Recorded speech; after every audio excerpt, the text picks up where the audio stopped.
ইরানের সর্বোচ্চ নেতা আয়াতুল্লাহ আলী খামেনি সম্প্রতি ঘোষণা করেছেন যে মার্কিন যুক্তরাষ্ট্রের সঙ্গে কোনো চুক্তি করা ইরানের পক্ষে অসম্ভব, কারণ তিনি বলেন মার্কিন পক্ষ ক্রমাগত সব চুক্তি ভঙ্গ করে এবং বারবার সামরিক হুমকি দেয়। খামেনি এক্সপোস্টে আরও বলেছেন, আমরা যে পক্ষের মুখোমুখি তারা প্রতিটি বিষয়ে তাদের প্রতিশ্রুতি ভঙ্গ করে, মিথ্যা বলে এবং সামরিক হুমকি প্রদান করে। আমরা এমন পক্ষের সঙ্গে কোনো আলোচনা বা চুক্তি করতে পারি না। তিনি সতর্ক করেছেন, ওয়াশিংটন সুযোগ পেলে আবারও ইরানের পারমাণবিক স্থাপনায় বোমা হামলা চালাতে পারে অথবা ইরানের উচ্চপদস্থ সামরিক কর্মকর্তাদের লক্ষ্য করতে পারে।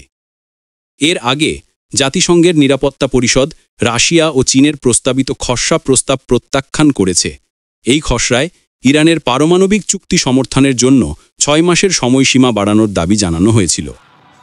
বিশ্ব রাজনীতিতে এটি একটি গুরুত্বপূর্ণ মুহূর্ত।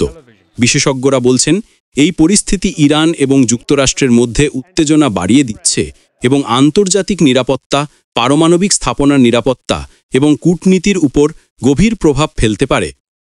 দর্শকবৃন্দ, এই ঘটনাগুলি আমাদের মনে করিয়ে দেয় যে আন্তর্জাতিক সম্পর্ক এবং প্রতিশ্রুতির গুরুত্ব অপরিসীম। আগামী কয়েক সপ্তাহে ইরান ও অন্যান্য বিশ্বশক্তির পদক্ষেপ বিশ্ব রাজনীতিতে গুরুত্বপূর্ণ প্রভাব ফেলবে। এই ছিল আন্তর্জাতিক রাজনীতি ও নিরাপত্তা সংক্রান্ত সাম্প্রতিক আপডেট। আমরা এই সম্পর্কিত আরও বিশ্লেষণ ও আপডেট নিয়ে আসব।